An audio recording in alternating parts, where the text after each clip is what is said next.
And I want to clarify, there were 2 New York Times stories done on us. Our landlord was trying to destabilize our building, and if we wanted to challenge it or not. We decided to challenge it. Tenants did not want to be very aggressive with the landlord, and some wanted to, because some were afraid that they would, be evicted. And a lot of these landlords, they're, using the system. None of them are using their own money. I was like, you can't be in our tenant meeting because you work for the landlord. And what he would do on purpose, he would flood his apartment and it would go down into her apartment. And there's too much of this New York attitude of like, oh, I mind my own business. I don't need to know anybody else. I don't want to talk to you. And it's like, nah, we want to be invited to the barbecue. Yeah, exactly. How much money are they spending keeping people in a shelter versus putting them in permanent housing? That was the wrong move. Yeah. They did it totally wrong. Native New Yorkers, homeless New Yorkers, however you want to look at it. Yeah. They were getting the very short end of the stick, like always. Welcome to Red and Black. I am your host, Red Young, and today we're going to be speaking with Claudia Waterton. I am honored and thrilled to have Claudia here.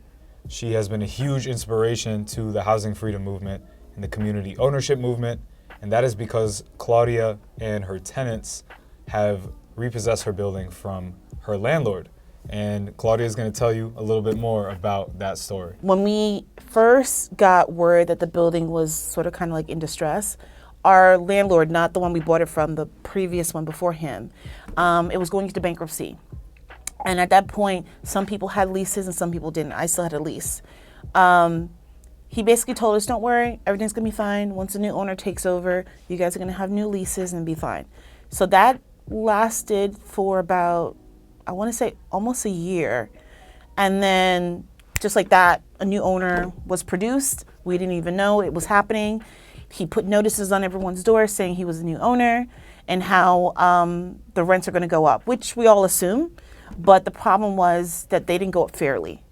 So some people got an increase from like, I want to say $1,000 to $1,300. Some people, it was a $500 increase. Some was $10 increase. So it was just like, it just seemed like he was just randomly picking people and randomly picking prices. And it wasn't fair to anyone. So in the middle of that process, we were going back and forth trying to like tell him, hey, listen, we're all low income. We don't have the income to be, dramatic, increase our rent so dramatically. So then what he did was, which we didn't realize until, I want to say maybe 2 months later, he went to the DHCR to try to destabilize our building. In response, DHCR sent us a notice to notify us that our landlord was trying to destabilize our building and if we wanted to challenge it or not. We decided to challenge it. And I also want to clarify to some people, like, we were already like very friendly with each other. It wasn't like most buildings where people don't know their neighbors. We all knew each other. People knew each other down the block. It was all like a mix of like a dysfunctional family type of thing. So it wasn't unusual for us to like meet up and just like sit and chat. So we all met up to try to decide like what we were going to do with the situation. We had a person in the building that was a freelancer for the New York Times, a freelance photographer for New York Times. And he said that like he knew a reporter that would be interested in doing a story on us. And I want to clarify, there were 2 New York Times stories done on us. So the first one that was done on us was us like basically getting enough evidence to submit our first response to the DHCR. Once we got that first story, from there we were able to get legal services from, I don't remember what their name was at the time, but their new name is Take Root. They're like legal services. They took over with our response for DHCR, and they were able to like send stuff back and forth. Every time the landlord challenged something, they would go through it with us, fill out all the paperwork, and they would send a response back. And that went on for, I want to say 6 or 7 years. It was a very long process. And then we also got help from another organization, and I can't remember because this was so long ago, but the community organizer that was part of that organization, she stayed with us throughout the whole thing. She actually ended up leaving, maybe I want to say 2 months into helping us, but we stayed with her throughout the whole process. And she was able to like basically navigate us between the legal stuff in the community organized and stuff, so we were informed of like what was going on. She also helped us like, you know, sort of kind of like do other activities to basically like keep us united and stuff like that, which is very important. It's very important to like just have time together other than just organizing, because as the process got further down, you had to make hard decisions. There were times where people didn't want to talk to each other, you know, which, you know, gets difficult. But when you're on a timeline and stuff needs to happen, you have to basically force to have a conversation. So these are like bonding exercises. Yeah, exactly. Yes. Bonding exercises, trying to connect with each other. Like I said, we were connected before, but like once you throw in the wrench of like, you know, being displaced, like money and all that stuff, you know, things get like all jumbled up, you know? Right. So. What were some of those exercises like? Well, it was just like, what do you want out of this process? And sometimes it wasn't like, what do you want out of this process in like 10 years? It could be like, what do you want out of this process in like a month from now? Like some short-time goals. And then one of the things she also clarified with us is that sometimes when we're like in a disagreement, there's always like one goal that we can all connect to, we can all go back to. And before we even discussed buying the building, that one goal was win our housing case. Now, there were different ways that we wanted to do that, because some tenants did not want to be very aggressive with the landlord, and some wanted to, because some were afraid that they would, you know, be evicted. Right. And then, you know, in some cases, if they're evicted, their alternative is to shelter. So it's like, and I get it. If you're that afraid and you don't want to do that, you shouldn't be forced to do it, you know? And to win the housing case, this was concerned with the rent, right? The rent increases. Yes. So winning the housing case for us looked like making it official that it was rent stabilized. So because when he filed to destabilize the building, when we went to DHCR to clarify what our status was, it was in limbo because the previous landlord did not register the building as rent stabilized. By some mistake or intentionally, even though the building was rent stabilized? Yes, I think intentionally.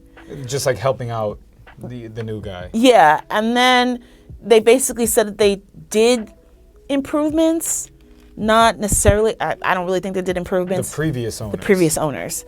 And then the new owner basically took over the case and said, oh, look, I did improvements, but he was using the improvements from the previous owner to justify his case to destabilize the building under his ownership. Right, okay, and this was over several years. Yes. And then, so you and your tenants are now at the point where you're trying to agree on what you want next, which is lower rent increases, or, you know, people want different things, but what was the next step? What did you guys agree on, and how did you eventually resolve that case? Well, the part of it was to do the rent stabilization. Now, the agreement with the rent was because it's rent stabilized, we said that, oh, well, then it should increase based on what the rent guideline board increased it over the years. Right. Because they're the ones who determine what the rent increase for rent stabilized apartments are. Right. So, but because when you go to DHCR and you get your rent roll, it was incomplete. For some people, there was no starting factor of like where their rent was. So that was a confusing part. Like, where do we start the rent for it to know where the increase starts? Isn't there that office that has all the history of it does, but when the landlord does not register it, it leaves a gap in the history. So the previous landlord wasn't even registering the units? He wasn't even registering the units. So there was no way to know what the rightful rent was? Yes, exactly. Was that for all the units or just a few? I think it varied. So some had it and some didn't. And then the case was that, like, let's say the starting point was 500, and then with the rent increase throughout the years, you're technically paying 1,000. Then now he owes you money. Mm-hmm. But if it's in reverse, now you owe. Yes. Yeah. So, you know, that's to show the chaos that is the housing market in New York, but it's also how loose the rules are. Yes. And how flimsy the whole system is, and how the system benefits landlords mostly. Yes. And developers, of course. And in situations like this, how backward is that you could either be given money or you might owe thousands of dollars based on whose judgment is that? I don't know if you would technically, I don't know if they would make you owe, but your rent would definitely jump to where the adjustment is. Right, and either way, some people, if you can't afford that, then you're out. Exactly, yes. And that's something that I really want people to understand, is that New York is so expensive and rent is so high that if it increases by just a little bit of a percent, just a little bit, and your paycheck can't keep up, what are you gonna do? Exactly. There's no solution to get out. You can't work harder just to pay your rent. And I also want to clarify for people, when you do go and look up your rent roll, this is where it gets iffy. Just because your apartment is rent stabilized doesn't mean your neighbor's apartment is rent stabilized. Right. So your neighbor's apartment could be destabilized in the same rent stabilized building, which gets confusing of its own. Right. So there can be a floor, let's say, of 10 apartments. 5 of them can be rent stabilized. One of them can be rent controlled, paying $300 a month. And then the others are market rate, $3,500 a month. Yeah. And it doesn't matter if it's an old person, a disabled person, a veteran. They're paying market rate, and whoever got that rent stabilized apartment is paying that. And then the landlords can also try to do a process like this to destabilize. Yes, exactly. So take me through the next step of the process when you guys were trying to figure out what you wanted next.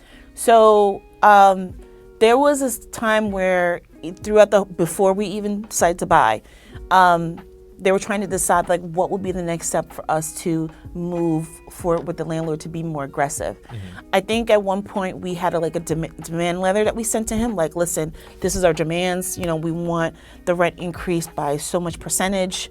We want rent stabilized leases. We want you to drop the DSCR case because obviously the building was not destabilized. And then I forgot what other stuff. There's a lot of repairs that need to be done. Mm-hmm. So it was a long list of stuff, which I don't think he read. And then at one point he came to us and was like, listen, he's like, I'll meet with you guys, but I'll only meet with 3 of you guys. Now the whole building wasn't filled. It was probably at that point. Paint the picture of your building. How many units? How big is it? Where is it at? There's 21 units. It's in the South Bronx. And I think we had at that point 17 people in the buildings, or 17 units occupied. Okay. So he agreed to only meet with 3. So we met without our lawyers. We met together to decide who the 3 would be. And that was a huge disagreement. That's very sus. Yes, because I forgot to also say, so one of the shady stuff that he was doing was he would talk to some tenants and not the others about other tenants. Yeah, so he would go and be like, this tenant owes rent and blah, blah, blah, blah. Or, this tenant did this, but, and then that tenant would come back and be like, the landlord's talking about you. Trying to pitch you guys against Yeah, exactly. He's doing this. Or he'd be like, I'll make you a deal if you do this. I'll keep your rent the same, but I'm going to raise everybody else's rents. And I'm just like, okay, that's very sus and weird. So when we met to pick the 3 people, I wanted to be one of the 3 people. And there was one of the tenants that did not agree with that. And in my opinion, he made a scene. Oh, sorry. To make me look bad. And pissed me off, obviously. I think it'll piss anybody off. But I didn't think he was the right person because he was also putting down other tenants. Mm-hmm. So it's how are you going in there to, fight for these people when you were just shit-talking somebody, Right. That doesn't make any sense to me. The other people they picked, I agree. I was like, okay, fine. But I've been fighting this since the beginning. I should be one of the people going in there. Right. So that fell apart. That didn't end up happening. We never met with him at that point. We just continue with the process of trying to organize and trying to make sure all this is taken care of. But like I said, you're going to have disagreements. And not everybody's always right. I wasn't always right. I want to clarify, I was not always right. You're going to have to make compromises. you know? And sometimes when you think you're right or the situation's right in that moment, it's not. And one of the things that I had to learn was like in organizing, I got frustrated early on when I thought people weren't putting in as much work as I was. Mm-hmm. So I had to personally like rethink my thinking on that and realize that like what I think is 100% is not necessarily their 100%, if that makes sense. Right. Like the work that they put in is different, but it doesn't take away from what they're doing versus what I'm doing. Right. Everybody's different. Input. Everyone's different, and not everyone can like go to a rally or speak to a politician, and that's okay. Like there's other stuff that they can do, and it's still equal to what you're doing. So, and I think when more people think that way, you'll get more people involved in the process, and you're not shunning them from doing stuff. Yeah. Because when you start shunning people, then that's the problem where you're not getting people to participate in the whole experience. Yeah, it's like everybody needs to show up to this rally. Everybody needs to come to this art building, like create signs. Yeah. Some people, it's just not their personality. It's just not their personality. Like even if you wanted signs, what you could do is like, and if you knew they had kids, you're like, hey, I think it'd be a fun project for your kids to like, you know, just make signs. It's always cute to have like little kids' drawings at like these things. Yeah. And that's something so simple, you know, that involves them in the process and doesn't exclude them.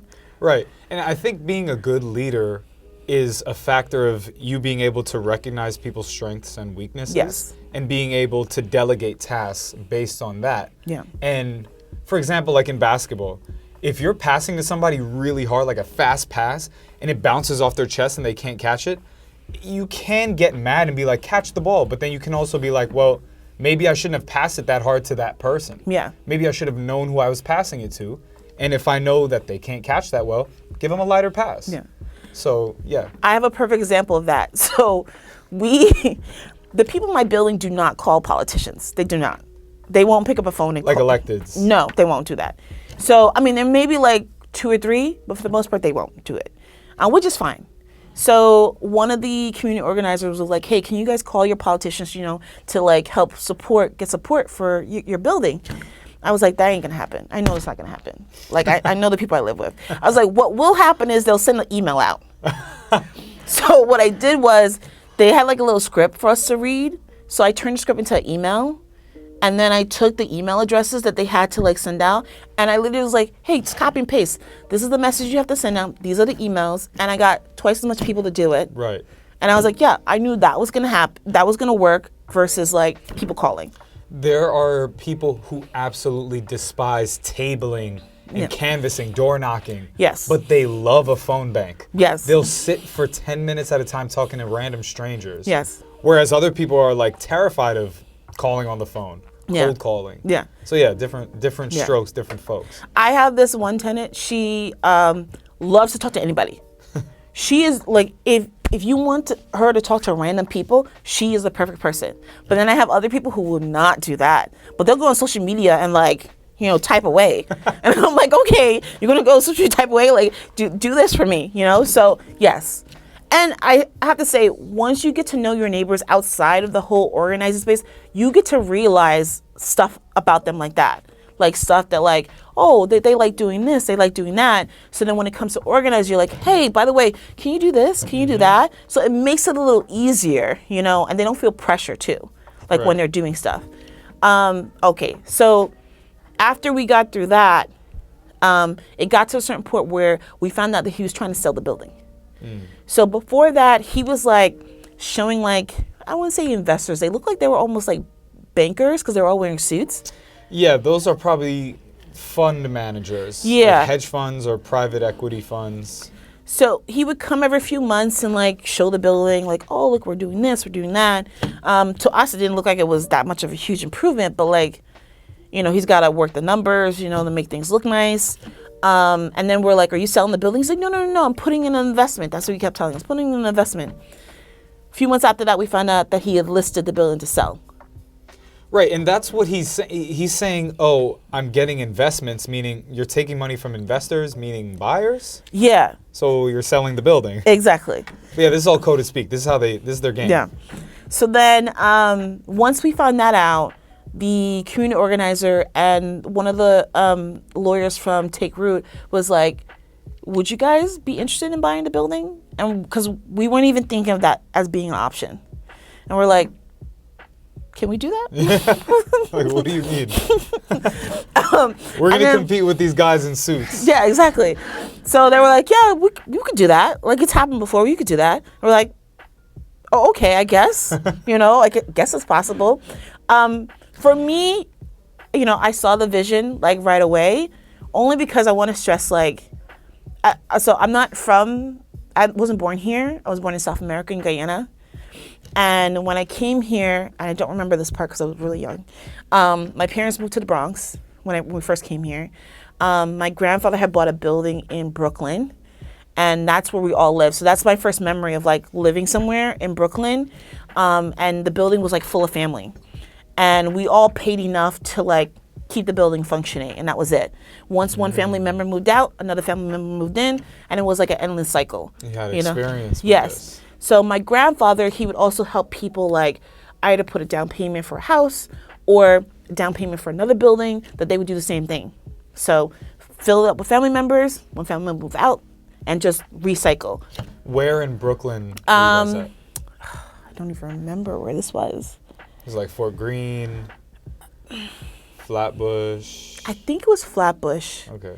My dad, when we left that building, my dad bought a building in Bushwick. And that's where we live. I remember Bushwick. Okay. And then we went from Bushwick to upstate New York. Okay. I have three uncles. Two own buildings in Flatbush.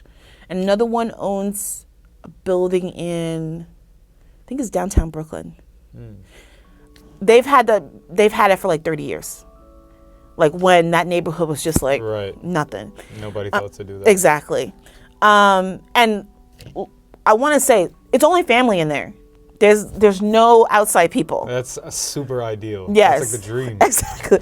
So when this concept was all coming together, I was like, oh, I could see this. I was like, I lived that way for like how long? Like, yeah, I could do that. But for some other people, it was a little harder because like they never had that concept in there, where of owning stuff. I think that's most New Yorkers, is that we can't conceive that we can own and our money can go towards ownership rather than to someone else. Exactly. Yeah. And then some of the tenants too, like they've either come from a shelter system into like living in this apartment, and then it's like, oh, you can own your apartment. What? That's like they almost feel guilty about it. They're like, oh, no, I'm lucky enough to even have rent stabilization. I'm just lucky to be here. Yeah. Like, I don't want to ruffle feathers. Exactly. So when that concept happened, we all agreed, yes, we can buy our building. And then that was our next goal, was buying the building. And like I said before, there was different ways on how to do it. Not everyone agreed at first. We had someone from UHAB come and basically tell us like 3 different options on like how to buy a building. One was like a nonprofit way where the nonprofit would buy a building and then convert it into a co-op. The other one was a CLT, a community land trust. The third one, I can't remember what the third one was. But for some reason, like, I instantly knew that, like, none of us wanted to do it. I think it was, like, a mix between a community land trust, but it was, like, the board members would be people from the neighborhood. Ah. Yeah, I don't remember exactly what it was called. But it was just, like, a weird, like you guys wouldn't have much say or control. No, like, there'd be some people in the building on the board, but it would be, like, mixed with, like, also people from the community. And yeah, it was just like a weird like setup on what they were telling us. We're like, we don't even understand how that would even work. So let's break down the 2 options that we do know of, the co-op model and then CLT ownership or help. Which would still be a co-op model, but in the CLT method is a little different, where they buy the land that the building is sitting under. Right. The nonprofit would buy the building and not the land. Okay. And then the CLT will buy the land and lease it to the building for like 99 years or something. You're going to have to like research that on the CLT because I'm not really sure about that one. But yes, with the nonprofit, they buy the building. We do have a tax exempt on the building for 40 years.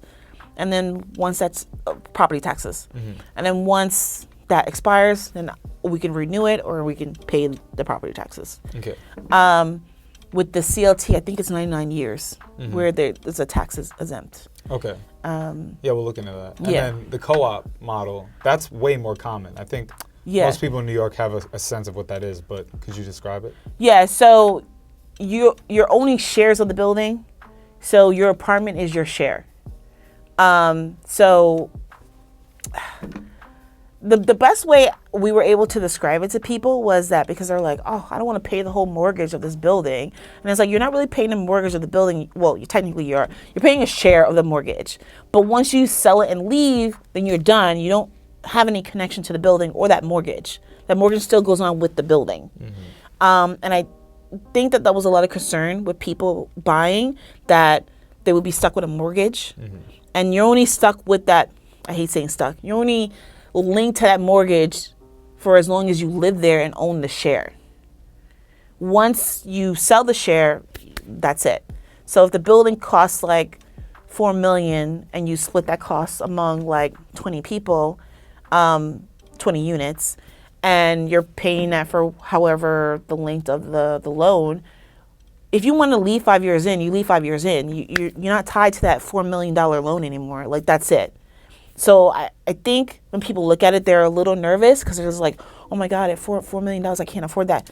Nobody can afford that. Right. And that's the thing. People got to understand, nobody is using their own money. No. These people and entities with real big money, they're not using their own money. No. They're leveraging loans and straight up just taking other people's cash Yes. to pay for things, and then they'll pay the interest or whatever it is. They're not taking money out of their own pocket. Yes. So for these big purchases, there's always a way around. Yeah.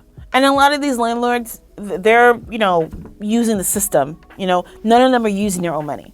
They might be worth millions, but I'm telling you, not one of them are using their own money. They're all using loans.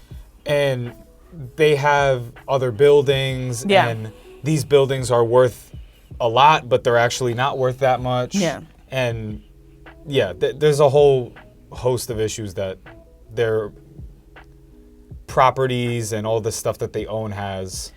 Yeah, and two, and I don't even know, I used to remember what the tax breakdown and stuff was, but when we were buying the building, so we were trying to give the landlord a break in his taxes, hey, we'll pay you this, and then this portion you say it's a donation, so you can use it as a charitable donation for your taxes.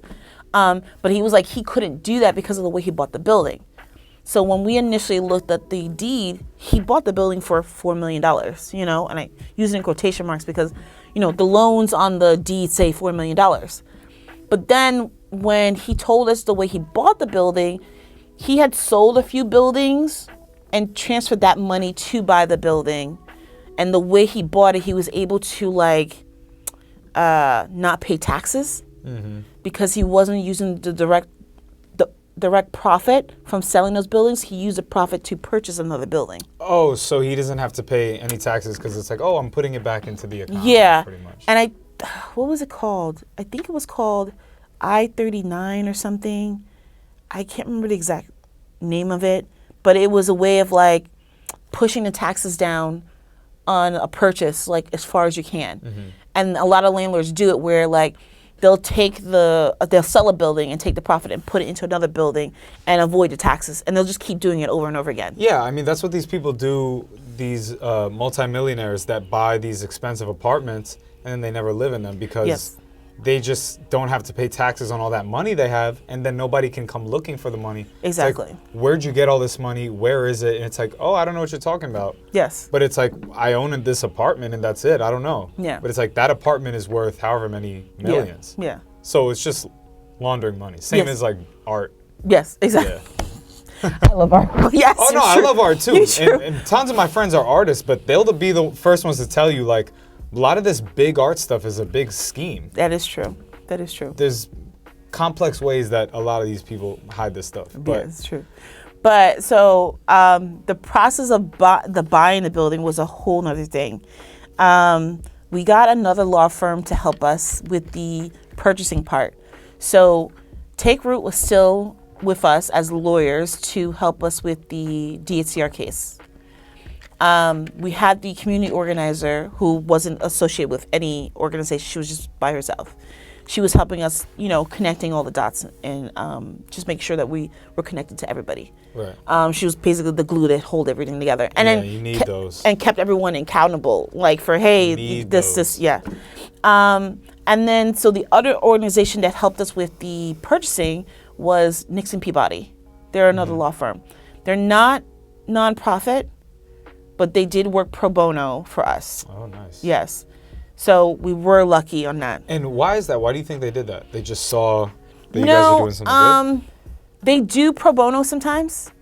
And one of the lawyers that was working from Take Root knew one of the lawyers over there and asked if we would be a suitable pro bono case for them. And they said yes. So worked out nice. Yes, we were lucky. We were lucky. So you could find some situations with that with law firms that, are not nonprofit. You do have to be lucky with it, but they are people who do it. And even that was a long process. And I want to stress that this all happened before COVID. Okay. So all the preliminary stuff. Yes. So that's important to note because the next steps were. Oh, yeah. So. Especially with courts and. Yes. So once we decided we wanted to buy the building, we decided on the price. Now, I want to stress that if you're thinking about purchasing a building, it helps if you know your neighbors because you should ask them what they pay for rent. You're going to have to get comfortable talking about finances. That's just all you're going to be talking about. So you have to be comfortable asking those questions. You don't have to ask them how much they make, but you have to know how much they're paying for their rent. Now, once you find that out, the only way you're going to find out the maintenance of the whole building is if the landlord did put it up for sale, because he's not going to offer that information. Meaning how much electricity costs monthly, how much water costs, all of that factors into what you're going to be paying monthly after you purchase the building, because you're going to have to pay a maintenance fee. And that maintenance fee is going to have to cover the loan, have to cover the operational costs, and have to cover money you put aside. Okay. So that's very important. The maintenance fee covers those things. Well, the maintenance, yes. So the maintenance fee covers the operation of the whole building. And it also covers, just in case something happens. And it also covers the loan that you have to pay back. Okay. It's all in that one thing. Right. And you can choose what kind of loan you get, obviously. I think it depends on how you convert. You're going to have to ask about the CLT because I'm not sure how that one works. Right. Our loan was going to be a lot higher, but we got certain things. So when we first factored in how much we were going to pay, we had to replace our boiler. We had to replace all the windows. All of that was in the budget. In the middle of after we purchased the building, because we haven't converted yet fully, we got into a program through the federal government, weatherization, and we were able to replace all of the windows for free. Wow. We got a heat pump installed, so that's replacing our boiler. And then we got new stoves. So that stuff that we would have paid for is nice off our budget. In the heat pump, what's the difference between the heat pump and the boiler? I know the boiler is real old. Yeah, so boiler is just either oil or gas. I think it's oil. Yeah, it's and it's this big gas thing. A heat pump is supposed to use through electricity, so it's not oil, but it pumps water throughout the system to heat the water. Okay. Yeah, so it's supposed to be more energy efficient. And it probably doesn't break as much because I could tell you the boilers. Yeah. Oh my gosh. Well, our boiler was leaking, which we technically knew it was leaking, but we didn't know how bad it was. So after we bought it from our landlord, and I will go back and explain other stuff, but after we bought it from our landlord, and we had our first management company, it was in the middle of the winter, and we had no heat, no hot water. And we were wow. What happened? Yeah. So we were calling our management company, we're like, what's going on? No answer. Yeah. A day later, we finally got heat and hot water because one of the tenants actually called the boiler company and was able to get oil to the boiler. We found out that the gauge didn't work the whole time. So they didn't know that it was empty because the gauge was broken. Mm-hmm. And then with it leaking, it emptied faster because it was just like leaking in the boiler room. Right. And they didn't tell us this, even though they knew it. And we went like a day without heat and hot water in the middle of the winter. And we're like, okay. A week later, we fired them and hired a new management company. But it was just like, you couldn't like communicate that with us? Or like you knew we didn't have the working, you could have had somebody come, an emergency come that night and brought oil for the boiler. And so these are some of the challenges that you have to talent scout pretty much, like figure out, is this the right company? Or are they are they reliable? Do they have good references? And I want to also stress, like when you're hiring management companies, I think, and this is what we did. We took our experience with our landlord and was like, okay, I don't want our management company to be like our landlord. So like there's certain things that he was doing, we're like, okay, let's make sure that they don't do that. Yeah. Right? But then when you get into like the other details that you don't even think about because you never really owned a building, and you're like, this person can't really manage this building. Like there's other stuff that comes up. You're like, well, I wish they would have done this. I wish they would have done that. I don't understand why they did this. And little simple stuff like preventative measures. Like, okay, if you know that every year and you know the boiler goes on during the winter time, come and like do a check to make sure the boiler is working. Like Right. stuff like that. Or if you know that like there's a flood in the basement every time it rains, before rainy season, come and check to make sure all the drains are like cleared. You know, that's like stuff that we have like constantly tell people. We're like, Right. shouldn't it be stuff that you normally do? Like we shouldn't have to tell you to do this stuff. like you said that you manage other buildings. So I It's like, you know, are they not telling you about your work? no. And then too, like, this is a problem we're having with our current management company. So they're supposed to check for the rust on like the stairs and stuff, the metal stairs. They haven't been doing it the whole time. So the rust has gotten worse. So now eventually we're going to have to replace those. And it's like, that's something that we shouldn't have to tell you. Right. That's something you should automatically do. I shouldn't have to put in a work order for that.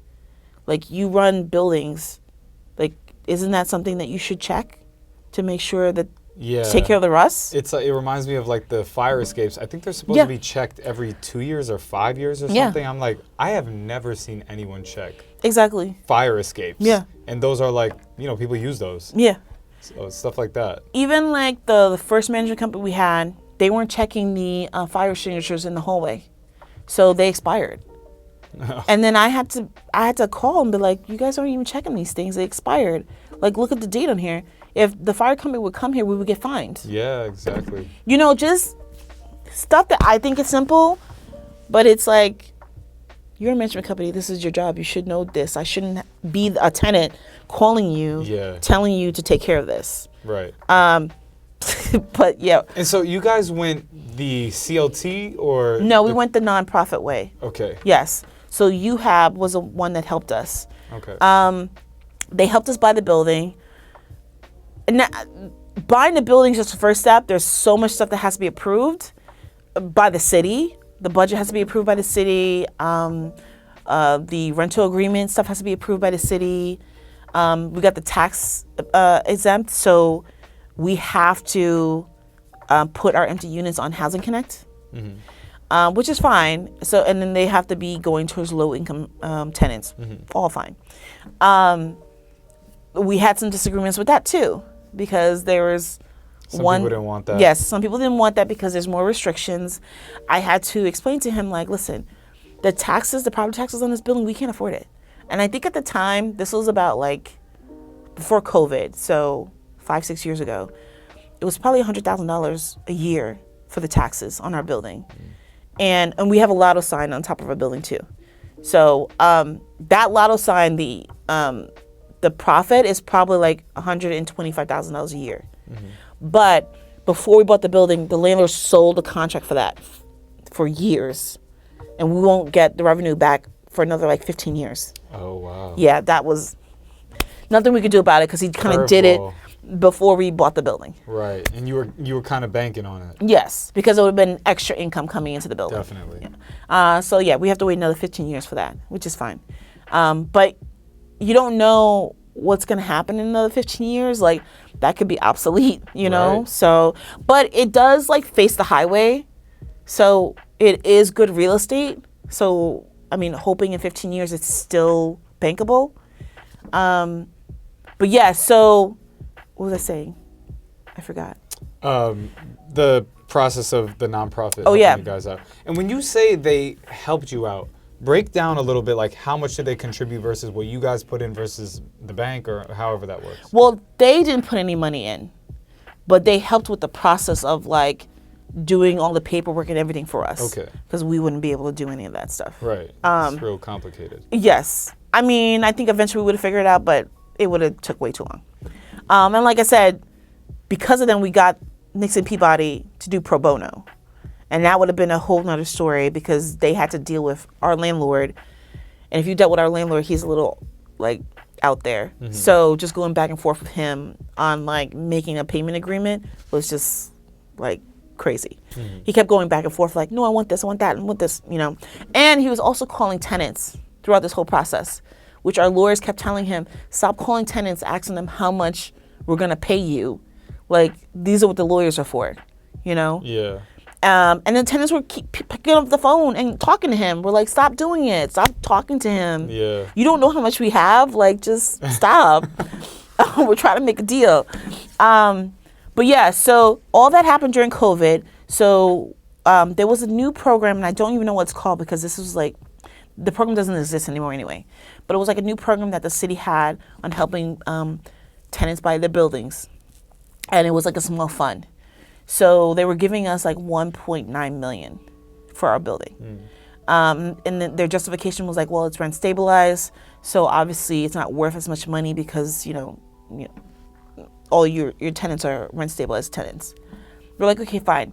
There was another private foundation that I guess like chip in sometimes when like the cash is a little low to buy the whole building. And they were going to give like the other little bit of it. And we were trying to purchase for 2.6 million. So they were going to give like the other little change that we had. So like I said, that happened right before COVID. COVID happened. Everything stopped. The money got wiped away. The program disappeared. Never repaired. Never reappeared. It just disappeared. And we're just like, everything closed down. I don't know if you remember COVID. Yeah. Everything shut down. Nobody was answering any emails. No one was talking to anybody. It was just like. This was the middle of the process. Yes. Oh my This was like literally after we got word, this is the money we're going to give you. Oh my gosh. And then we went to the landlord like, okay, we have this amount of money. And then it just stopped. Oh my gosh. So yeah, we were just like, okay, what are we going to do? And we're like, well, we just have to sit around and wait because it's COVID. And I think it was maybe like 6-7 months in until when the conversation started back up. And we're like, well, do we even have money? Because like that thing went away, you know? And then the foundation was like, well, it's not that big of a jump. So we'll just give you the rest of the money that you need to like. Dang. And that was 2.8 million. Wow. Yes. So we're like, oh, great. Then it took another process of going back and forth with our landlord and like what he wants, what we want. And in the middle of that, because he was still trying to not sell it to us. Now I want to stress he could not sell it because of that housing case. That housing case stopped him. Mm-hmm. No one wanted to touch the building with it being rent stabilized. And there were violations. And there were violations and everything. Repairs. But it being rent stabilized, they would have to take over that building as a rent stabilized building. And they wanted it destabilized. He could only have it destabilized if he went through with the housing case and then we lost the case and he won. But like no one wanted to touch it and then take over that housing case because like I said, we were in that housing case for like 6-7 years. Mm-hmm. And anyone can look that up and be like, oh, I'm not dealing with this. Right. So in the middle of negotiating the purchasing price, he contacts our lawyer and say, hey, I have somebody who wants to purchase the building. And we're like, well, we're purchasing the building. And he's like, no, I got another investor. He's like, the tenants are going to love it. And he's like, tell the tenants, like, this guy wants to purchase the building. So then the guy talks to our lawyer and basically tells us, like, I'll give you all you guys rent stabilized leases, which is technically what we wanted. Mm-hmm. He's like, I'll redo all your apartments. Mm-hmm. I'll give you guys a rooftop rooftop, nice rooftop, so you Getting guys really can good. chill. And we're like, okay. And then some people were like, oh, I can see that. And I'm like, no, like, we could do this stuff. And other people were like, yeah, we could do this. We could do the same thing that he's saying that he could do. Like, we don't need this guy. And then there was another curveball, which pissed me off, honestly. Some people, because the landlord wanted to buy some people out, but not by a lot. Rent stabilized tenants. Yes. Right. So I think one tenant he was offering 10,000, and another tenant he was yes, I know. Oh Another tenant he was my offering gosh. 20,000. Wow. So then the conversation started like, oh, what if he was gonna buy all of us out? Like, what's your price? And we were so close to the end. I'm like, why are we talking about buyouts? Like, this is ridiculous. Like, why are we talking about buyouts? And I remember somebody asked me like, what's my price? And I was like, I don't have a price. And this is still during COVID. This is a little after COVID. Okay. This is right before he had the other investor come in to talk to us. Do you think people were losing hope in your building? I think so too, because, COVID sort of slowed everything down. And even after we got through all that, it was still slow. Like, the process is still slow to this day, But yeah, some people were picking up and moving because we had 17. Now to this day, we have 13 occupied units. So from 17 to 13. And what happened to those that dropped out? They just moved away. Like, one guy, he started in the building where he was a single guy. He ended up getting married and having a kid. But he was a part of the buying process. Yes, yes. What was the contribution that he made or that individuals had to make? Well, we didn't have to make a financial. None. Not yet. Okay. Yes. What he did for the building was he was the freelance photographer that worked for the New York Times. Okay. So he helped us introduce us to the reporter. So that was one thing that he helped us with. There was another couple that lived there. They ended up moving away and getting married. They moved to another state. Another couple, they ended up getting one of those lottery apartments. So they moved out. You think, those are usually luxury buildings, but you think that's a better situation, to keep paying rent rather than, What? If you were to get the offer for a lottery apartment. Yeah.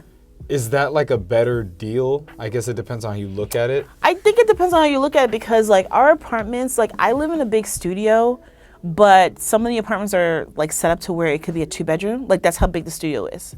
So the lady who moved out into the lottery apartment, it was her husband, and 2 kids. And I think, I'm trying to remember how her apartment was. Yeah, so her apartment was set up as a 2-bedroom. So for her, she moved out of there into a 3-bedroom. So Okay. Yes, in a luxury apartment. Upgrade in that sense. Yeah. Yes. And I saw the pictures. They look a lot. No, sorry. Yeah. That's usually what it is. It's just the way that I see it is community owning. Yeah. Having a purpose attached to your building. It's something to fight for, but some people just don't want that. No, but there was also another problem, which I left out. So she lived under a tenant that kept, he was a... Or tap dancing and No, he was weird. Well, I hate saying weird. That's the wrong word. He had his quirks. He had his quirks, and he was a germaphobe, which is fine. But sometimes he'll be in the hallway, and all his groceries will be out on the floor, and he'll be putting stuff in one by one. And what he would do on purpose, he would flood his apartment, and it would, I don't know why, he would flood his apartment, and it would go down into her apartment. It's a bit further than a quirk. That sounds Yes. some criminal activity.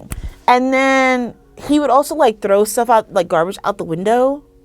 So to be honest with you, he actually ended up moving out. He was a liability. Professional upstairs neighbor. Yes. So he did move out, thank God. Like I said, because he was a liability. Yeah. So that would have been a headache that we didn't want to deal with. But yeah, she lived underneath him. So she had to deal with all that. And then they did have a kid. The floors are very thin. They did have a kid that would stomp and go crazy at night and so. So was that the biggest hurdle you had tenant-wise that you had to deal with? Yes. This guy? Yes. Okay, because that's another thing that people would have to realize is you're going to have to deal with these people. You're just going to kick them out? It got worse too with him. So he actually ended up working for the landlord. So we were confused because we're how do you have him working for you, cleaning the place, when he's the one creating most of the garbage? Like, but The irony. yeah, but he was using him in his housing case, so he was testifying against us. Bro. Yes. No way. So his cousin, I think, was in that building before it was rehab, before all the tenants who are there now moved in. So they knew how the building looked like. So he was using that as leverage on his lawsuit. So he was like, I need you to testify that the building looked this way back then before all these people moved in. And what did he stand to gain from it? To say that the building had a huge improvement so he can destabilize the building. What did the tenant have to gain from it? Oh, him? Yeah. Oh, he was going to be fine and not touched. Everyone was going to be evicted and he was going to be fine. Oh, okay. So he pulled a Fredo Corleone. He just turned on the family. Yes. That's wild. So then, That is a wild turn. I would have so much conversations with this guy. Like, it was just like, I had to explain to him, like, because he was like, oh. So our landlord wanted him into our tenant meetings. He couldn't be in our tenant meeting. I was like, you can't be in our tenant meeting because you work for the landlord. And a lot of people didn't know. I mean, if they see this podcast, they would know that he was on the lawsuit. Like, I left that out talking to some of the tenants because, I feel like, I don't think he would be harassed, but I feel like a lot of people would have been pissed off. So he was on both sides of the lawsuit. Yes. So This guy's got issues. I know. So then I had to explain to him, like, no matter who won, he still would win. Because if we own the building, he's still here. We're not kicking him out. Mm-hmm. If the landlord wins, he still got a good deal. So he was like, no, I need to be part of the meeting. I was like, you do not need to be part of the meetings. And I was like, whether you're a part of the meetings or not, you still gain if we win. Yes, it was a very uncomfortable situation, but yeah. Unfortunately, you guys don't have to deal with that anymore. No. He moved away. And so what are some of the positive stories? Like, is there somebody that really benefited from this, that you're really grateful that they were able to be a part of it? I mean, I think all of us did. Right. Because, like I said, 5 years ago when, the property tax was like $100,000, from that to now, our neighborhood has, like, developed so much. They have bike lanes, which people are pissed off at because now there's limited parking spaces. Mm-hmm. We live in an industrial neighborhood, so there's not many houses. There's a lot more driving in the Bronx. Yeah. They put a building down the street.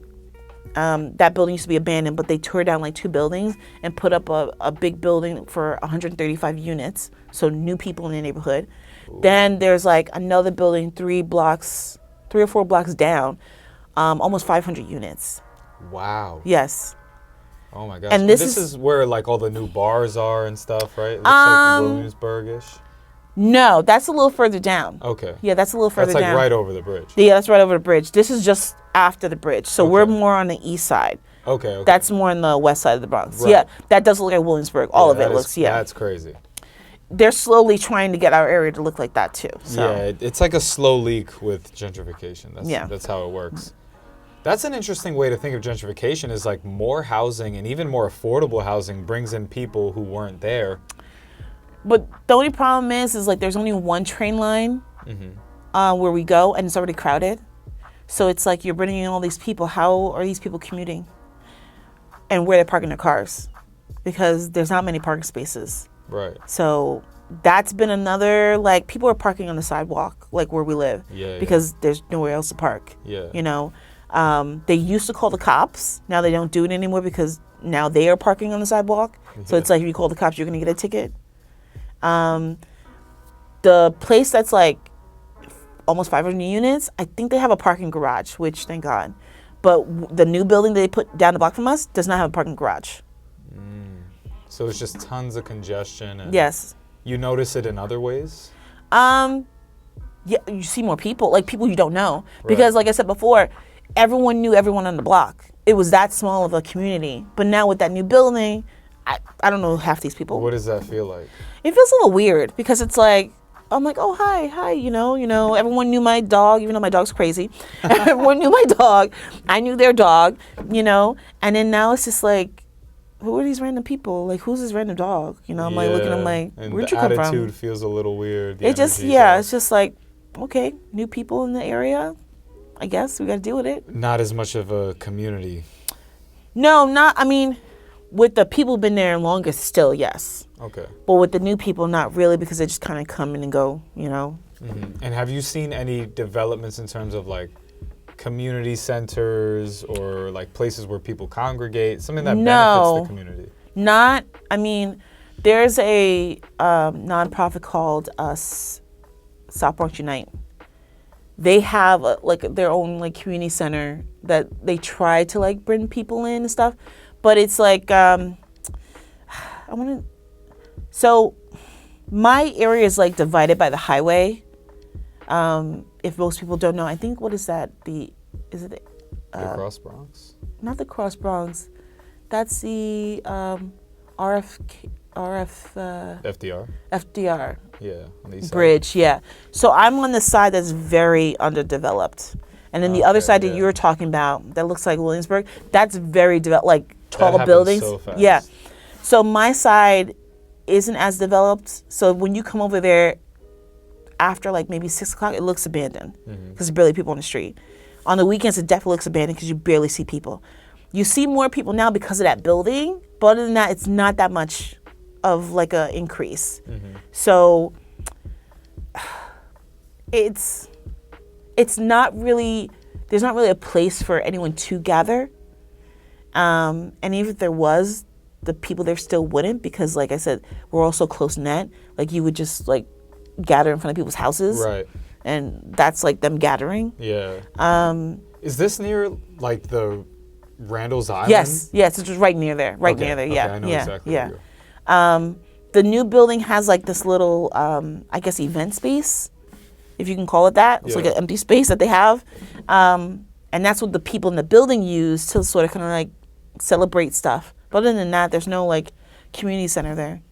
That's what I've noticed a lot of the issues with gentrification, is that they'll build things that seem to benefit the community, like housing. Yeah. And even though it's not deeply affordable, there is this ruse of, oh, we're building stuff so it's for the community, but there's not actually anything serving the people, and even the people who move in there. Yeah. But what they also do is they build these luxury units that you don't need to leave the building. You have the gym, you have the daycare, the supermarkets in there. They have their own community space, their own movie theaters. I don't know if they have a gym, because I mean, when Solomon is not my council member anymore, but when he was a council member, they were building that, and he said that it was 100% low income. I don't know what that means, because who knows what that means? No, I don't know what that means. But they do have a laundromat. I can see that from outside.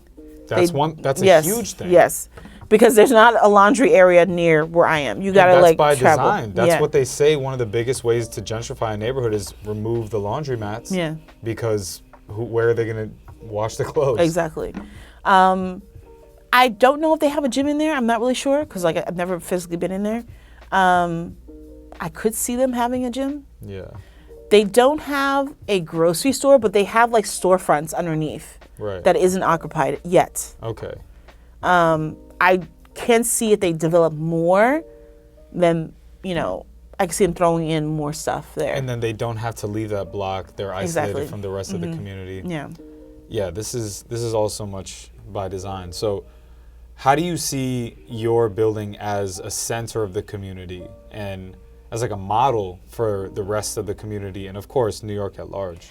So, like I said before, everyone knows everyone on the block. So when we bought it, I think at first people didn't know we bought the building. They were just like, okay, whatever.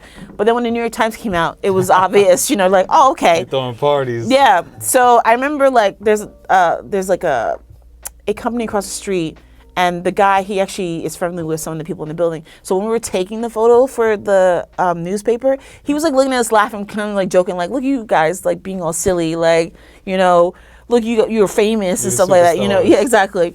And then we're telling him like, come get in the picture. And he's like, no, I'm not gonna get in the picture. I don't even know how we would explain that. We were like, yeah, go get in the picture. And he's like, no, I'm good. And it's, some of our neighbors like know us. So they're just like, yeah, congratulations. And then there were a few people around the block who didn't know that I lived there. And like I would just sit and talk to them sometimes, and they were like, "Oh, there's a group of tenants that bought their building from their landlord." I was like, "Yeah, I live in that building." They're like, "What?" They're like, "I didn't know you live." I was like, "Yeah, I live right there." Like there's one neighbor, I always see their dogs, and their dogs always like run to the gate and like try to attack anybody like that shows up, but friendly. And then my dog gets mad and runs to the gate too and like try to like bark at them. But your dog's crazy. Yeah, my dog's crazy. My dog's definitely crazy. He thinks he's like the only dog in the world. And when he sees another dog, he's like, "What is this? I don't understand what this is." How dare you? But it's like, where'd you come from? But so I had saw him without his dogs. And he was like, "Oh, how are you doing?" He's like, "It's nice to see like our dogs not like jumping at each other." I was like, "Yeah, it's fine." And I was talking to him, and he lived in that, he owned his building or owned his house. And he's lived there for, I think he said 40 years. And he lives next to his sister. And his sister owns the house on the corner. So he owns the house one end, and his sister owns the house on the corner, like right next to each other. And she came out and was talking to me. And she's like, "Oh, yeah." She's like, "I work for the city." I think she works in like employment like policy or something with the city to make sure like the employers like follow the policies and laws and stuff. So yeah, she was like telling me that she lived in the community for a very long time too, and they were telling me, "Oh yeah, these tenants bought their building," and I was like, "Yeah, I lived there. I live in that building."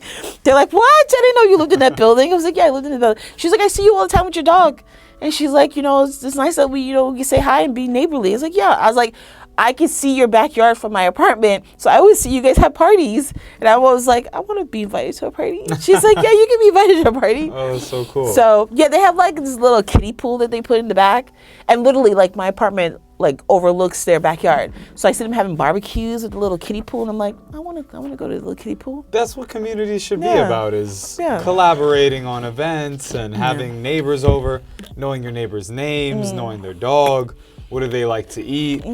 So my dad lives in Canarsie in Brooklyn, like deep in Brooklyn, but across the street they just built 2 new homes. Oh, okay. And one of the neighbors, they said, is like super rude. They see each other. They're right across the street. Yeah. They see each other. She's always like mean mugging.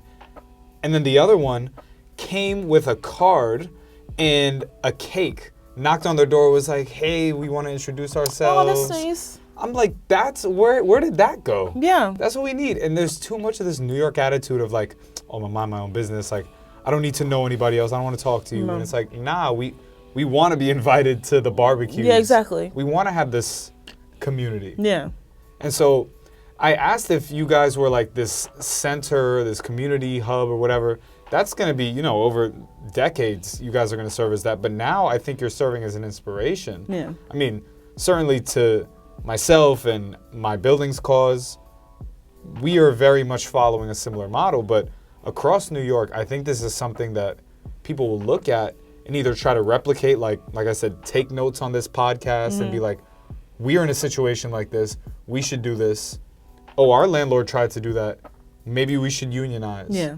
But overall, it's like community ownership is what we're looking for, and what you guys have is what many people are looking to do. So what do you think the next step will look like for your building in terms of, do you have plans to, like elevate your relationships to each other? I know you mentioned before, like there's like repairs and whatnot, but like, Yeah. what's next? So the next step is fully converting and owning it. Right now we're in limbo where the nonprofit technically owns it, even though we still give input on like, if we don't like the management company, we'll fire them. Like the first management company we interviewed, the second management company we interviewed and we hired. So, we do have input on like what's going on. But yes, after we convert, we fully own it. We'll own shares in it, and it'll be more like it's ours. Right. On paper. On paper, yes. Okay. Right now, it's technically ours. Not really on paper, but technically It ours. feels like it. Yes. Yeah. And for all intensive purposes, it is. Yeah. I think that would be the happy moment where I'm like, okay, I can rest now. Right. How do you feel now versus how you felt before? I mean, Oh you're my resting God. a lot better. Yes, I am. going through the whole process was nerve-wracking because you had like ups and downs. There are moments you're like, yes, we're gonna win, and there are other moments you're like, okay, we're not winning this. But like, how am I gonna like survive this? I even want to say I forgot to mention this. So when we purchased the building, there was a little clause in there. So we had to drop the case in order to purchase the building, the DCR case. Right. But so what Take Root helped us do, because we were like, we're not going to drop it if we don't have rent stabilized leases, because if this purchasing didn't go through, we're screwed. So what ended up happening was Take Root draft a rent stabilized lease for us. We agreed to it. The landlord agreed to it. So if something was to happen with the purchase where it didn't go through, that's what we would ended up with. And it was very hard because it's like, if he sells the building, the next landlord needs to honor this lease.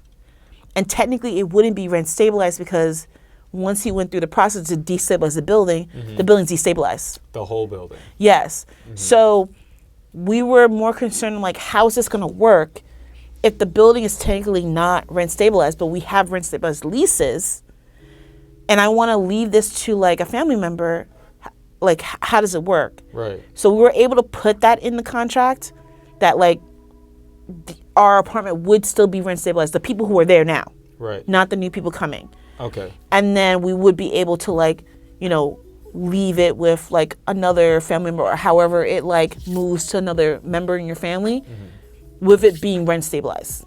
And so right now you have that mix. There's rent stabilized and then market rate. No. So right now, since we bought the building, UHAB, who technically owns the building on paper, dropped the DCR case. So now we're officially rent stabilized. Okay. Everybody in the building. Okay. Yes. That's really cool. Yes. So once we convert, whoever chooses to stay a tenant, which I think is only one person so far, her rent will increase based on the rent guideline board. So that's how her rent would go up. Okay. All the shareholders would go up based on what the board decides, because like you can choose to keep it the same, which I won't recommend because obviously, expensive increase over the years, or you could choose to raise it 2%, 4%, however you want to raise it. But if you choose to keep it the same, it's gonna increase differently than the person that's rent stabilized, if that makes sense, because they're on a different standard. Yeah. The guidelines board versus the board of the building. Yes. Building. Okay. Yeah. So you're inspiring a ton of New Yorkers. What should inspired New Yorkers and tenants specifically do if they want to get on a similar track? You mentioned talk to your neighbors, talk about finances. Yes, talk to your neighbors, talk about finances, number one. What are some other things they should do? I always say unionize. Start with that. Yes. Well, unionize, but it's hard to do if you don't talk to somebody. Right. You gotta start there. Yes. So even, and I forgot to mention this part, even when we were trying to convince people to buy, there were people who instantly was a no. So what me and one of the tenants did, we went door to door and had a personal conversation with everyone in the building. It makes it easier if you know these people. It's a little hard if you don't. But since we knew everybody in the building, we literally spent like sometimes 10 minutes, sometimes 20 minutes, just talking one-on-one with the person, hearing what their concerns are, reassuring them that like, this is gonna work out, this is gonna be, everyone had different concerns. And after that, everyone agreed, like, this is the route we wanna go. So it does help once you know your neighbors. If you don't, it makes it a little harder. What else I would recommend? We created a Google Drive where we had all our documents there. I'm telling you, leases, lease renewals, rent rolls, all the articles from the New York Times, sometimes our Zoom meetings, like everything was there. When I went to the Department of Buildings, like the floor plans throughout the years, the first floor plan to the floor plan that was like last submitted, had all that there. I had the violations, the deed for the building, which came in handy because when we were talking about, we got the deed when the landlord first purchased the building, because we were like, how do we know you're the landlord? He gave one of the tenants a deed, I saved it. Years later, when we went to purchase the building, the landlord, the lawyer was like, oh, I wish we had the deed. I was like, oh, I have the deed. And And I gave her the deed, receipts. so she was able to like look through the deed to see like what he actually paid for it in the That's process. really smart. That's a good idea.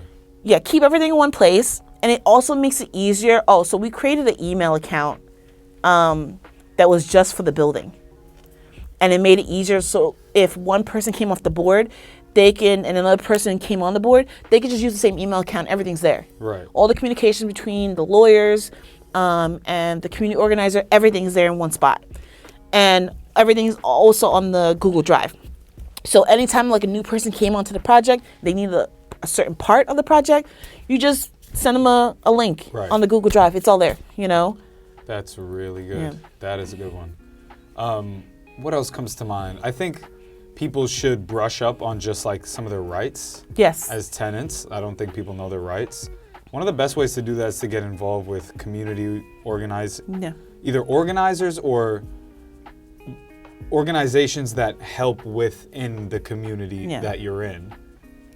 And then another step is getting to know electeds, because they can really help you make a profound change within your neighborhood. I mean, we see what the federal government is doing. It's going to become less and less relevant what happens out there and more relevant what happens within your community. Yeah. So I think that's a really good place to start.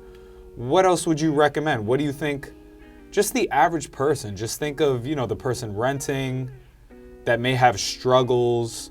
What could they do to get more power and more leverage by, I also think, also look up to see if there's a rent roll for your apartment. That's very important. A rent roll? Yeah, that would determine if your apartment, I should say, is rent stabilized. Right. So there's different laws for a rent stabilized apartment versus rent control and market rate. Right. You do have more rights. So there was a law that was passed called, what was it? About eviction. Good cause.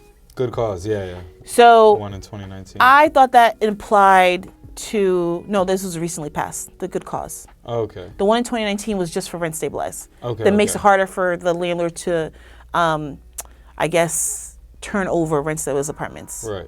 So the good cause makes it harder for landlords to evict you for any bad reason. They can evict you for a good reason, but not for a bad reason. Right. I just found out that doesn't apply to rent stabilized apartments because rent stabilized apartments already do have protection. You can't just easily be evicted from a rent stabilized apartment. You have so much rights. It's very hard to be evicted from that. I mean, you would have to not be paying your rent to be evicted. That's like the only way. If you got the lease, you're protected. Yeah, like you're guaranteed to get a lease renewal. That's not the case for a market rent. The landlord doesn't have to give you a lease renewal. But rent stabilized, he does have to. New York has I don't think people realize how strong New York's tenants laws are. Yes. Their protections here are top notch, especially compared to, other places in the world, of course. So that's something that I really think New Yorkers should know is like, you have rights, find out more of them, see what your situation is. It's funny because I think there was a campaign, I think it was back in 2019, where I remember seeing like posters like, know your rent law, know like what rights you have, blah, blah, blah. And they were trying to plaster everywhere. And I remember when I went to Albany, I was talking to one of the politicians and I was like, I wish there was a way to really educate tenants on like what their rights are. And it's hard to figure out what that right way is because it's not like you can just give them material. Not a lot of people aren't going to read it, and you can't expect the landlord to like, give the land. Oh yeah, you know what? These are your rights. Like, here's what I can't do. Exactly.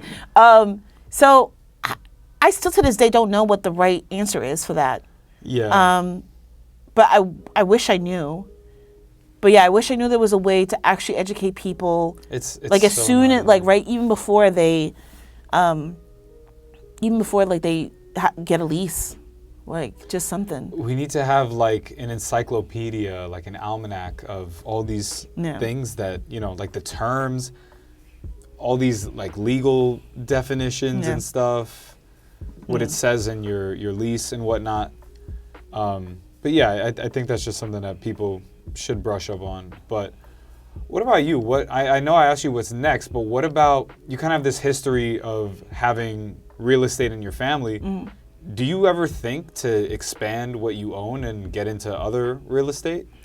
I always thought that like I would own a building like my father and my grandfather. Yeah, it's like your destiny. Yeah, I was just like, even before all this, I was just like, yeah, of course we're gonna do that. Like, mom, family do that. Like, of course, like it's easy. But like with this situation, yeah, I technically do own a building. Not the way I would have imagined it, but it's half my dream. I do see it happening in the future. When? I'm not really sure. Things change really quickly, so you never know. But it is exciting to say like I own something. Yeah, of course. Yeah. That kind of is, that's the American dream. That's what they painted it as, is like, own a home. And for the longest time, it was like own a home in the suburbs. But now urban life is kind of the mainstream. And owning a home, a building in New York, it's like, it's such a far out concept, but it's happening now. Well, you know what's weird? Well, I don't know what's weird. When my grandfather talked about the American dream, he never really talked about owning a home. What did he think? He talked about like, living a life that's comfortable. Okay. And he also stressed that looked like different things to different people. Of course. So it just happened that like, yes, he was able to like help his family by owning a building and like help other people in other ways. But like owning a home, that wasn't like the first thing that came to his mind. He was just like, make sure you live comfortably. And I think that really resonates, and they're very similar because I believe that housing is the underpinning of pretty much everything. Yes. Health, well-being, community. If you have homes, if they're stable and affordable, you're going to have health, you're going to have connection and community, and people are going to want to contribute. So that's why I think if we have that, we do have that sense of comfort. And that's why it's that dream, because then it's like, wait, we're in a country that's, from what we think of as free, but we can kind of do whatever because our home is secure. We can go out and do anything. We can make money, we can build a business, we can create art, we can connect with people, we can contribute. And that's really the American dream. That's super magical. Yeah. Well, even like, not because I think too, you're thinking of like a young adult and adult, even like little kids, when they're in a home that's stable, they like listen more in school. Oh my gosh. Like they absorb the information a lot easier. The stress that they have to deal with, like, oh, am I going to be like tossed out? Do I have to live in a shelter? Like, am I going to be able to like eat tonight? Like all that stuff. That is a wonderful way to think about it, because I believe education is what is the foundation of a country. Yeah. And then if housing is the foundation of education, that is a wonderful way to think about it, because I mean, we could pull up the statistics of homeless kids in New York. Yes. Kids who go hungry in New York. Exactly. And it's always underrepresented. Yeah. And then these are children. They're internalizing this, and then they carry it into adulthood. Exactly. And then we already know how segregated New York's public schools are. And then how they're really just being trained to, be processed and not really learn. But what if they had, that spark to really be able to relax and settle down? They don't have to think about these other things. Yeah, I always like, when the city started saying like, oh, we're in a housing crisis, right?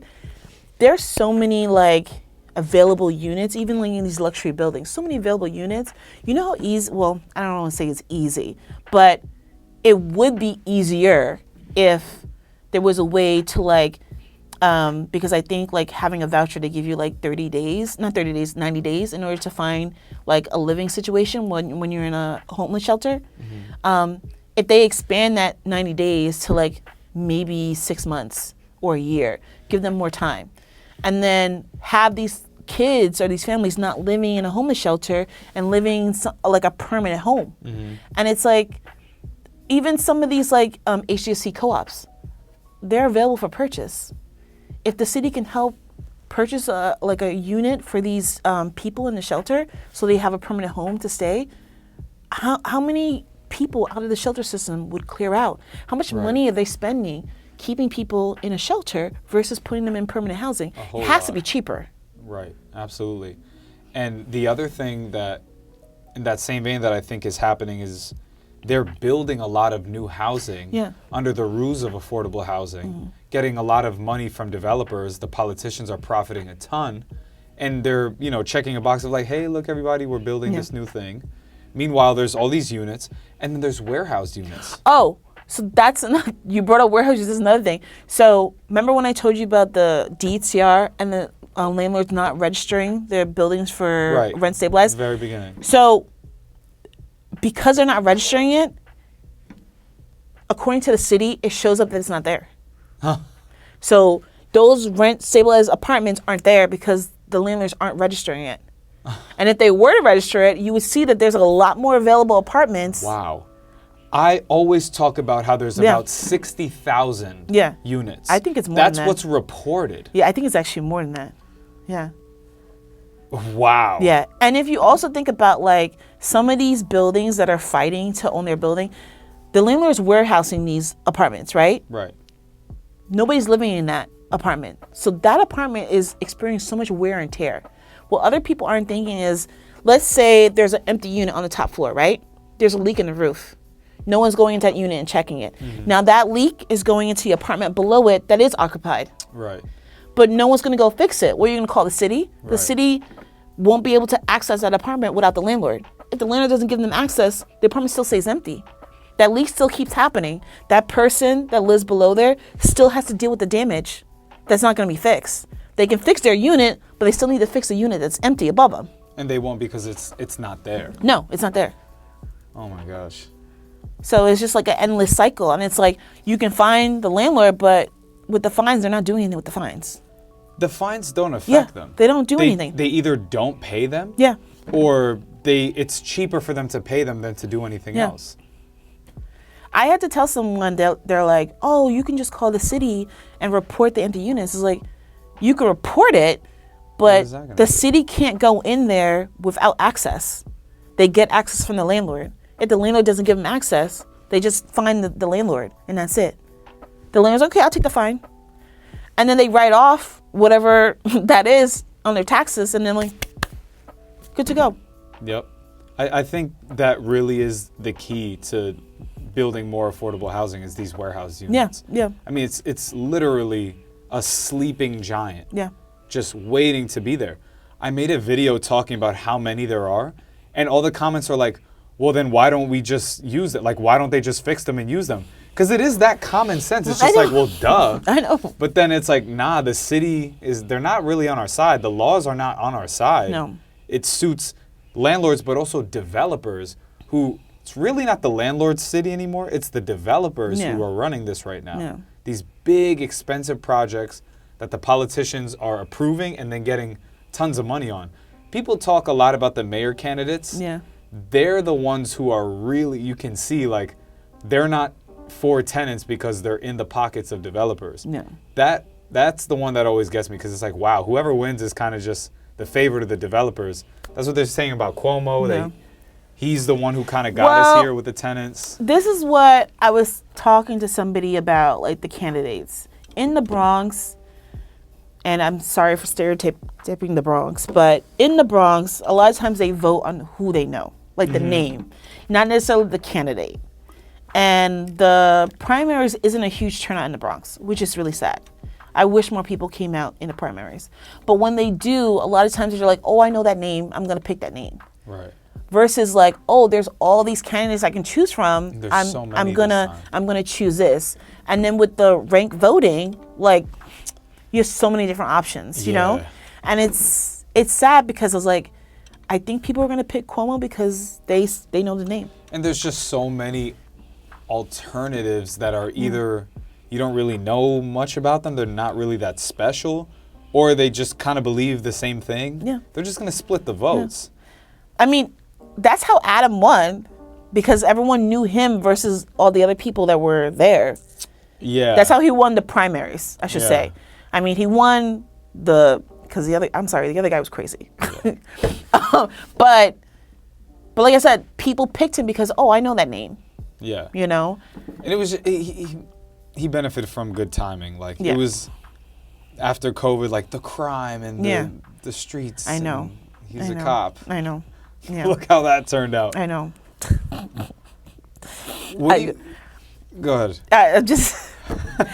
And You got Eric Adams thoughts. No, I just like, because somebody had asked me, this was a while ago, it was like a student film, and she had asked me what he should have been doing differently with the migrant situation, right?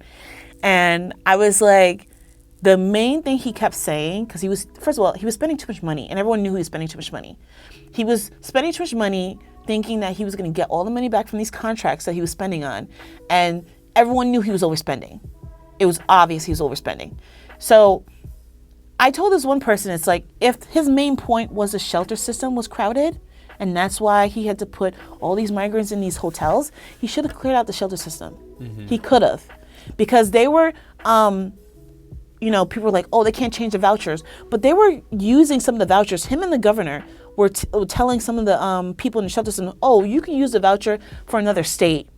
Like, we'll send you to another state, just to send them out of New York State to get them off their roster, basically. But once their voucher ends in that other state, that's it. Then what? Yeah, they would have to, like, redo their voucher in that state. Yeah. It's not in New York State, you know? It's like, you could have expanded the length of the voucher. You could have maybe gave the landlords a little more incentive to, like, put these people in housing, which would cost less money to house the shelter people, right? Then you could have took the migrants and put them in the shelter instead of putting them in these things. And then two, he was giving migrants these cards because he was saying how they didn't want to eat the food. Nobody wants to eat that food. The food's horrible. But there are programs that they have where it's kids from like 18 to I think 24, where I think one they have like in the film industry, but they also have one in like the catering industry where they teach kids how to like cook like in large volumes. Mm-hmm. He could have had like those type of programs like helping out the migrants because that would have given them experience. Instead, he was saying they should be lifeguards or something like that. He was like, they're good at swimming. I'm like, yo, what the hell? I was like, what is he talking about? I was like, there's so much resources that New York City already has that you could have used. Nothing creative was really applied to them. They were just used as political pawns. Yeah, exactly. And like I said before, everyone knew he was overspending. Yeah. And it was just like, he had put up a tent in... Is it Randall's Island? Well, he did one in Randall's. He did it twice in Randall's Island. Right. He put it up, brought it down, put it up, and everyone was just like, you know how much money that costs for put it up? Then there's a homeless shelter on Randall's Island. Mm-hmm. So the tent that they had, which everyone deserves, clean place to live. The tent that they had like big screen TVs, had like these telephone couches. They were all relaxed. Meanwhile, there was a shelter on Randall's Island that looked like crap. And it's the disparity with that situation is always really staggering. Yeah. And it's been enough time now that we can see it's like, that was the wrong move. Yeah. They did it totally wrong. New Yorkers, like native New Yorkers, homeless New Yorkers, however you want to look at it, they were getting the very short end of the stick, like always. Yeah. Like the same way the veterans did when they come back from war. It's like, the Americans at the bottom of the barrel are always going to get it worse. And these new Americans, or trying to be, were getting the benefits that the top were getting. Yeah. Just because they were able to be used politically. And that's really what it was. They were being used. Oh, yeah.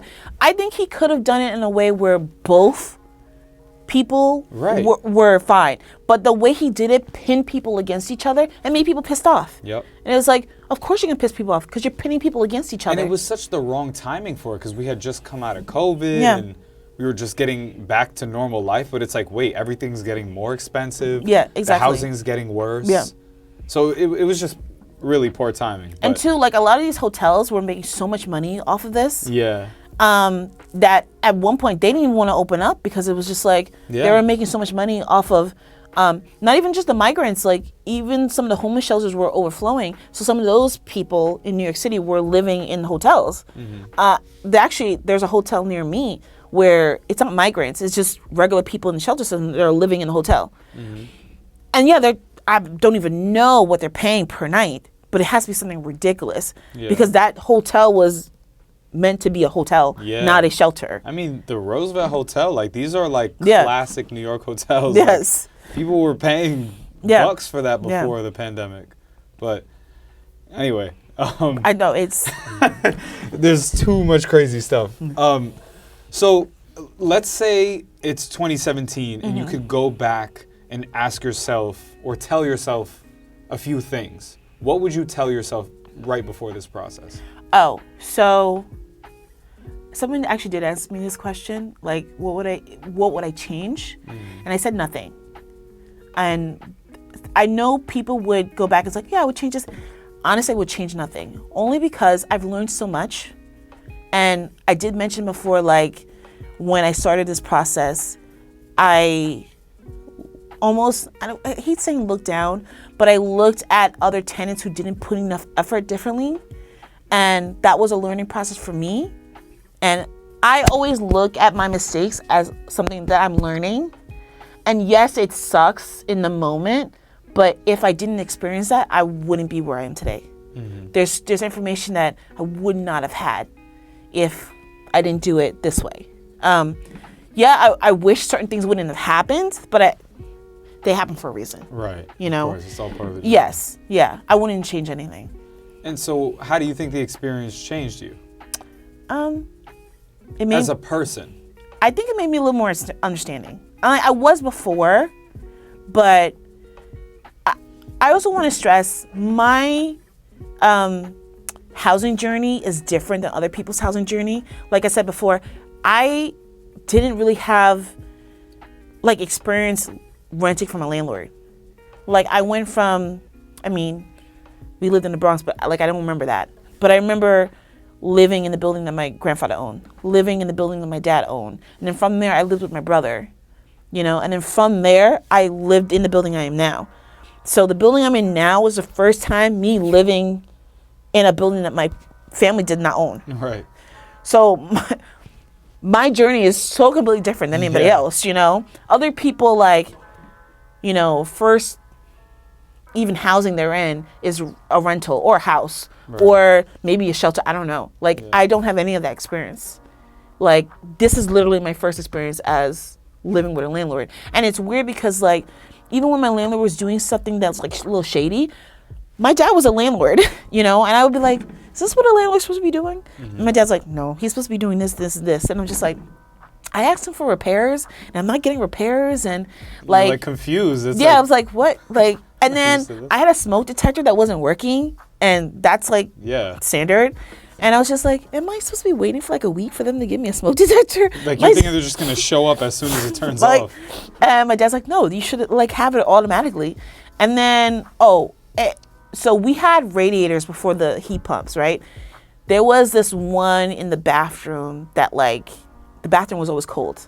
So I would tell my super, I was like, I think there's a pipe in the bathroom.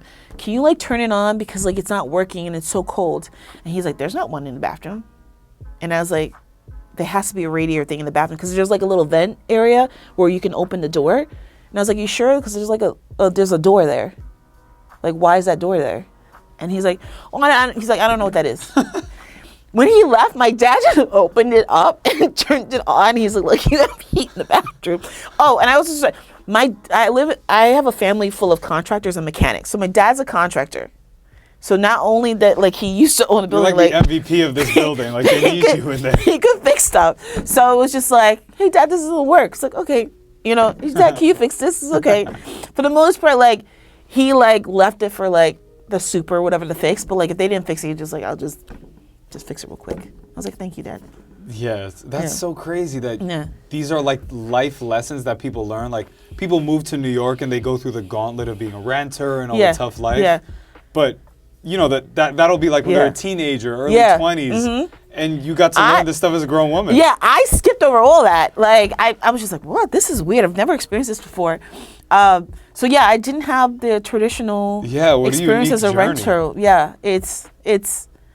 When I look back at it, it's so weird. Sometimes people tell me stories, I'm like, what? That happened to you? Yeah, I usually love sharing tenant stories that are kind of the horror stories because they're just entertaining. But, there's other stories that are not as crazy. That's really how it should be. Yeah. So what, outside of housing, what's next for you? What do you want for yourself? What are some of your dreams, big goals, or projects? I know you do graphic design. Well, it's a mix of graphic design. So it's like a production artist. So there's some like elements of design. For the most part, like the design elements are coming in. I have to tweak it if I don't have to tweak it. Some little retouching. I got a new job recently, so I used to work for a printing company. Thank you. I used to work for a printing company, and I worked for printing companies for a few years, but I did the production artist in the printing company. So for the most part, like business cards, posters, any kind of signage that you would see, stickers, books, anything printable would come into the printing house. I would be the person that receives the files, look it over to make sure it's okay. If it's not, I would adjust it and then send it off to where it gets printed. My new job, I don't really have to do that. There's files that come in. I look at them, make sure they're good. I look at the files, the retouching files, make sure they're good. Print a small little proof and send it on its way. Nice. That's all I gotta do. So it's a lot easier. But yeah, I like what I do. I just started this job, so I mean, my goal is just to get a little better at it. It's a lot of moving parts. It's easy stuff, but it's like in my field, a lot of people use different language to explain the same things. And I think in anything like that. Right. So it's like knowing what terms that they're using different than what terms that I'm used to. And I remember talking to one of the managers. I'm just like, that term that you're using is so weird. Like I've never even heard of it. Like, for example, in Photoshop, we just say layers, like layered file. Right. They use the word plates. Okay. Like plates stacked on top of each other instead of like layers stacked on top of each other. I like plates. Yeah, but like plates is very old school. Right. That's probably when it was like physically. Yes, plates. that's where you would use it. Yeah. Like it's very, very old school.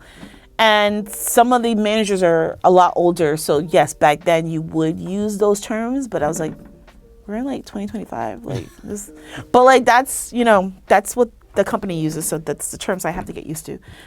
But just like little simple things like that. We're using the same thing, but just different wording. Yeah. Okay. So just getting better and keeping at it every day. Mm-hmm. That's really what people should be able to do, is just do something they like and get better at it. Yeah, I mean, and I want to say before, not that the company I was at was a horrible place. One of the most nicest people you can ever meet, the last place that I left.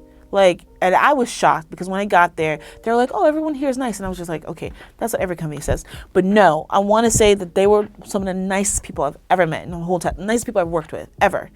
And when I left, it was hard because they were like, oh, I thought you liked this place. I was like, I did. But this is like a new area in which I see myself going. And I have to explore it. It's not you, it's me. Yes. So they're like, what? They call me sometimes. They're like, don't you want to come back? I'm like, no. I'm sorry. Gotta let them down easy. No, I'm sorry. But yeah, so this place, I mean, it's more corporate. Mm-hmm. It's still a small place, more corporate, but everyone seems okay. I mean, there's a little bit of a iffy situation because when I got hired, I was told that I was going to do a certain task. The person's still there. I was told that he wasn't there. So that's a little difficult. And then he recently realized that I was his replacement or part of his replacement. And he's like, wait, something smells fishy. Yeah. And then he even told me, he's like, are you replacing me? And I was like, I don't think I'm replacing you. And but in my head, I'm like, oh, I'm definitely replacing him. But I would be doing his job and my job, if that makes any sense. But it's still less work. Right. Yeah. So you're just kind of like chilling, testing the waters. So yeah, that was a difficult conversation recently. But I was like, that's not my, Another time, another place. Yeah. But other than that, yeah, everything's been okay, That's blessed. That's all you can ask for. Yeah. Okay, well, Claudia, thank you so much for coming on with me, sharing your story, being an inspiration to myself and the rest of New York. I truly think your story and this podcast will resonate for years with people who either follow this model or do something like it, because I think community ownership is the future We need more of it. So thank you. Thank you. Thank you for having me. Thank you, guys.